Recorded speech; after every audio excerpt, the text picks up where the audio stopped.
underlying theory that ketogenic diets have some sort of metabolic advantage has been experimentally falsified. The keto diet's proponents' own studies showed the exact opposite. Ketogenic diets actually put you at a metabolic disadvantage and slow the loss of body fat. How much does fat loss slow down on a low-carb diet? If you cut about 800 calories a day of carbohydrates from your diet, you lose 53 grams of body fat a day. But if you cut the same number of fat calories, you lose 89 grams a day. Same number of calories, but 9 pats of butter worth of extra fat melting off your body every day on a low-fat diet, compared to the low-carb diet. Same number of calories, but about 80% more fat loss when you cut down on fat instead of carbs. Here's the graph. Cut 800 calories from your diet by cutting carbs, and you do lose body fat, but cut out the same number of calories by cutting fat, and you lose even more body fat, 80% more body fat lost. The title of the study speaks for itself. Calorie for calorie, dietary fat restriction results in more body fat loss than carbohydrate restriction in people with obesity. But just looking at the bathroom scale, though, would mislead you into thinking the opposite. After 6 days on the low-carb diet, study subjects lost 4 pounds. On the low-fat diet, they lost less than 3.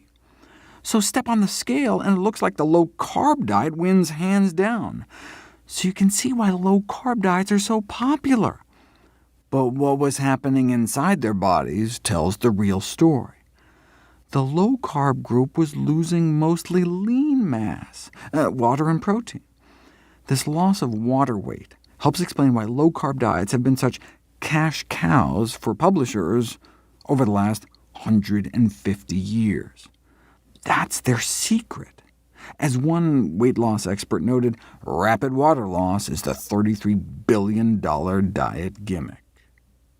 When you eat carbohydrates, your body bulks your muscles up with glycogen for quick energy. Eat a high-carbohydrate diet for 3 days, and you may add about 3 pounds of muscle mass onto your arms and legs.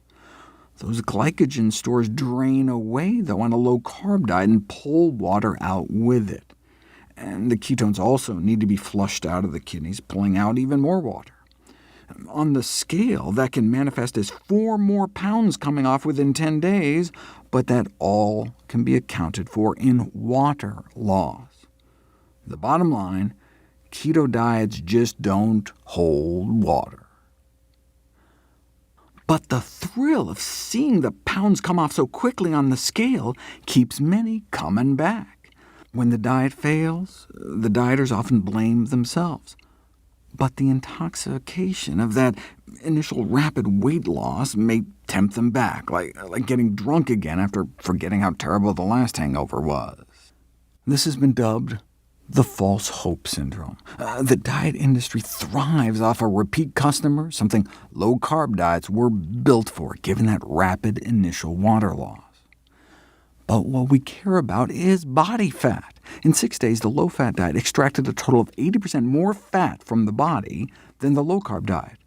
That's not just one study. If you look at all the controlled feeding trials, where researchers compared low-carb diets to low-fat diets, swapping the same number of carb calories for fat calories, or vice versa, if a calorie is just a calorie, then all the studies should have crossed that zero line in the middle, and indeed, 6 did.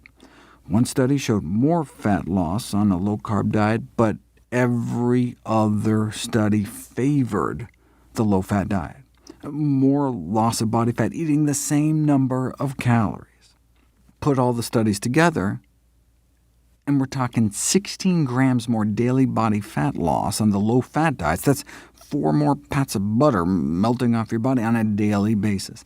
Less fat in the mouth means less fat on the hips, even taking in the same number of calories.